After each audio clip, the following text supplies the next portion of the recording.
Let me rope in Major Mohammad Ali Shah at this particular point of time. Very good morning, sir, and thank you for joining us. Now, sir, you know, Pakistan's economy is in shambles. And, well, if we talk about terror financing, money laundering, I don't know where do they get their money from if they cannot, you know, when it comes to Vikas, when it comes to growth, they do not have money. When it comes to finance terror, they are loaded with it. Second point, Pakistani Prime Minister has called for global institutions to, you know, curb India's rogue behavior.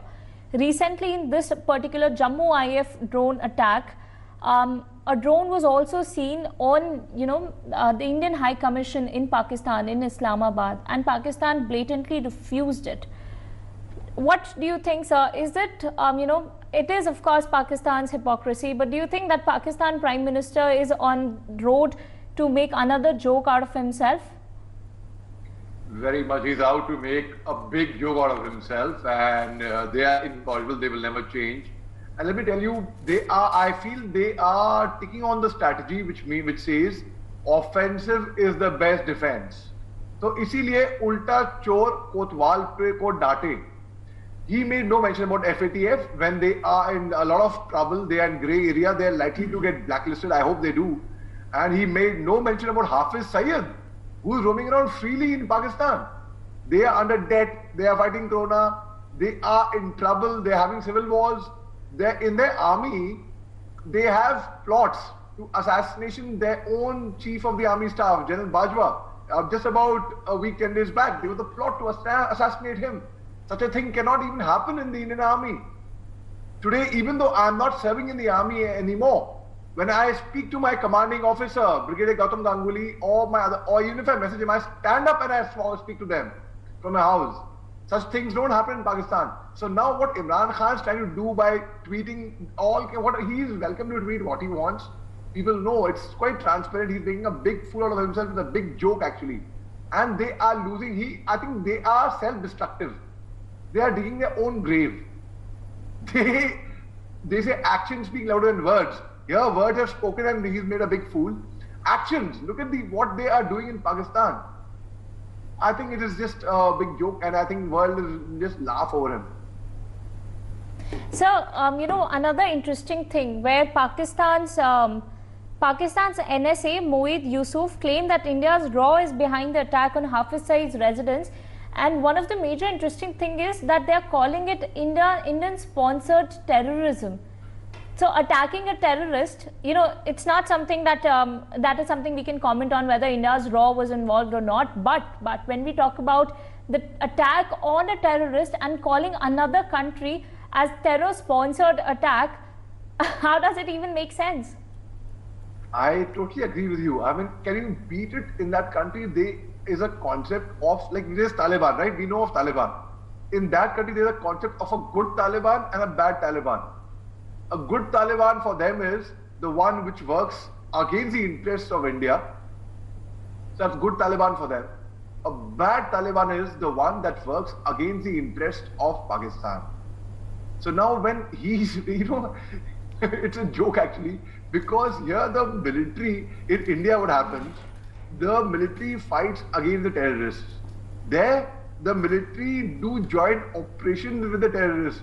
They are hand in glove with them. In fact, in 1999, it was proved that the infiltrators who came across in civil dress were actually all Pakistani regular army soldiers. We had got identity cards from them. And I will tell you one more very interesting fact. One of our brigadiers from the Indian Army in Kargil wrote a citation for one of the Pakistani army officers that he fought bravely, and he put it in his pocket. So when the bodies were being sent back to Pakistan, they refused to collect the bodies. They were saying they're not our soldiers, which later on they accepted. And we had done their last rites with full respect. Then that officer from Pakistan was awarded like we have the Paramveer Chakra in the Indian Army. He got Nishan-e-Haidar, the highest award for gallantry over there. Imagine an Indian Army officer writing a citation for a Pakistan Army officer that your soldier fought bravely. Please accept his body. So Pakistan is up to all kind of flaws.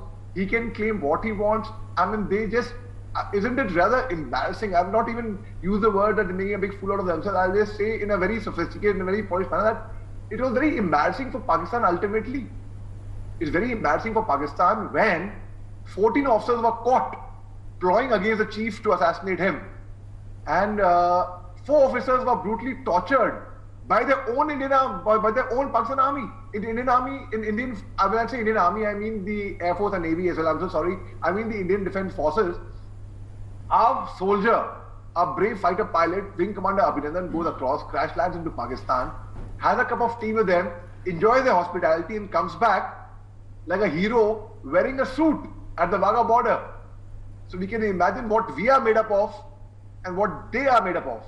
In fact, I don't know how far it's true. One of the soldiers who was there, when Wing Commander Abhinandan was caught, was taking a prisoner of war over there. One of the soldiers later on, he was killed by the Indian forces much later on. So Pakistan is definitely, they are welcome. We can only sit and laugh at them. They are providing us free entertainment. So my advice is stop watching any other entertainment channels. Watch what Pakistan is up to. See, follow the tweets, and you'll have a good laugh. And a good way to spend your lockdown actually. So, you know, talking about Hafiz Saeed as well, who is the 2611 mastermind, and Imran Khan didn't mention anything about, you know, Hafiz Saeed's role in 2611. However, remember the last time an FATF meeting was around the corner, 2611 mastermind Hafiz Saeed got 10-year jail term in 2 terror cases about money laundering, about terror financing. Then there were other terrorists as well who were given who were given jail term in terms of terror financing, not for terrorism but for terror financing. And that is when they somehow, you know, always skip their FATF blacklist. They always end up being in the, you know, grey list. Now, when he talks about Hafiz Saeed's involvement or attack on Hafiz Saeed, a terrorist who was the mastermind of 2611, how is he roaming safe in Lahore? How is he safe in Lahore is a big question that Pakistan needs to answer. And it's definitely going to backfire on them. But for how long, you know, but somehow Pakistan doesn't actually fall in the pit. It somehow always escapes from the pit. It's something which is also interesting as well as concerning. Diksha, absolutely. You know, you hit the nail on its head. It is actually very concerning because if you think of it again, Imran Khan came into power by the support of the terrorists, in fact, in Pakistan. Khalil, who has links with the Al-Qaeda, funded Imran Khan and helped him to come into power. So Imran Khan will not speak up anything against him because he is too much bothered about his own kursi. Now, when it comes to Pakistan military, let me tell you, even the Awam, the normal population of Pakistan is fed up of their dictatorship because it is the military which call the shots in Pakistan, not Imran Khan. Now, there is a lot of dispute happening in Pakistan, but you know, I was on a TV channel the other day, recently, and somebody was from Pakistan was there, and he was saying, "Nahi, हमारे देश में ऐसा कुछ नहीं हो रहा है, हम बड़े सुख शांति से जी रहे हैं." And on the background they were showing dhamakas happening over there, bomb blasts happening over there, civil war happening, and people are plotting to assassinate the chief. नहीं, हमारे देश में ऐसा कुछ नहीं हो रहा है, बड़े अमल शांति, वहाँ क्या सुख शांति पाई है उन लोगों ने.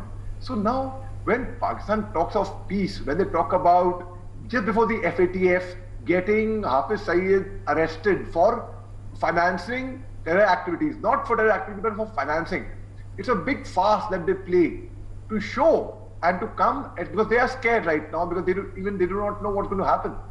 They are fearing that they will come into blacklist. So just to preempt that, they do all these funny stunts. Diksha.